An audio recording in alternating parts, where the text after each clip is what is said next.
ప్రభువైన యేసుక్రీస్తు నామమున మీకు శుభం కలుగును గాక. యేసుక్రీస్తు ప్రభు కృపను బట్టి దేవుడిచ్చిన ఒక ప్రత్యక్షత ప్రతి మనిషిలో సాధారణంగానే ఆరంభమవుతుంది. సాధారణమైన స్థితిలోనే ఆ భయం ఆరంభమవుతుంది. అనారోగ్యం అంటే భయం, ఇంకో వ్యక్తికి అప్పులంటే భయం, ఇంకో వ్యక్తికి సొంత ఇల్లు గురించిన భయం, పిల్లల వివాహాల గురించి భయం, లేదంటే ఉద్యోగం గురించిన భయం, ఇంకా ఏదైనా సరే ఆ భయం, అలాంటి అనుభవంలో ఉన్న మొదటి స్థితిలో ఉన్న భయం అది ఆరంభం మాత్రమే. అయితే ఆ ఆరంభ దశలో ఉన్న భయానికి ముగింపులో ఉండే result, the end final result ఏంది అని అంటే మరణమే. అంటే వ్యక్తులు భయపడడానికి విభిన్నమైన కారణాలు ఉండి ఉండొచ్చు, కానీ దాని ముగింపు ఏమై ఉంటుంది అనంటే మరణమే ఉంటుంది.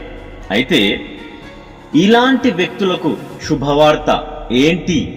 ఆ శుభవార్త నజరేయుడైన యేసుక్రీస్తు ప్రభు తనను తాను ఆ మరణానికి అప్పగించుకొని ఆ మరణం యొక్క బలం నిర్వీర్యం చేసి దాన్ని గెలిచి ఆయన మృత్యుంజయుడై నిలబడ్డాడు. ఆయన ఈ శుభవార్త ఈ జనాలకు అర్థం కాకుండానట్లుగా, ఎవరికి భయం అనే స్థితిలో, మొదటి స్థితిలో ఉన్న భయంలో ఉన్న వ్యక్తులకు ఇది అర్థం కానట్టుగా చేస్తున్న ఇహ సంబంధమైన దేవత వారి మనోనేత్రాలకు గుడ్డితనం కలగజేసినన్ని రోజులు యేసుక్రీస్తు ప్రభు చేసి ముగించిన ఈ మరణాన్ని గెలవడం అనే ఈ క్రియ వాళ్ళకి అర్థం కానట్టుగా చేస్తూ వాళ్ళని ఒక మ్యానిపులేట్లో పడేస్తుంది దురాత్మ. అయితే ఈ మొదటి దశలో ఉన్న ప్రతి ఒక్కరూ అంతకు ముందు వారి ఆత్మీయ జీవితం గురించి ఆలోచిస్తే, వాళ్ళు విశ్వాసులు, యేసుక్రీస్తు ప్రభుని దేవుడని అంగీకరించిన వాళ్ళు, ఒప్పుకున్న వాళ్ళు, వారి పాపస్థితిని అర్థం చేసుకుని దాన్ని విడిచిపెట్టిన వాళ్ళే. కానీ వారి విశ్వాస స్థితి ఒక దగ్గర ఆగిపోయింది.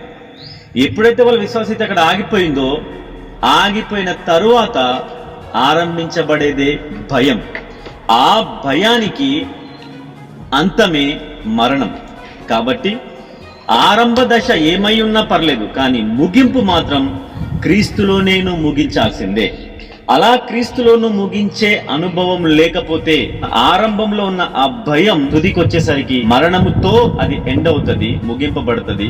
అది నరకంలోనే అది కొనసాగింపబడుతుంది. కాబట్టి ఇలాంటి భయంలో, అది ఎలాంటి భయం నీకుండినా గాని, ఆ భయం యేసుక్రీస్తు ప్రభు అంటే మృత్యుంజయుడైన యేసుక్రీస్తు ప్రభు నామమున ఆయన యందు ఉంచిన విశ్వాసమును బట్టి ఆ భయం ప్రతి ఒక్కరిలో నుండి తొలగింపబడి మీరు ధైర్యపరిచే పరిశుద్ధాత్మతో నింపబడుదురుగాక. ఆమేన్.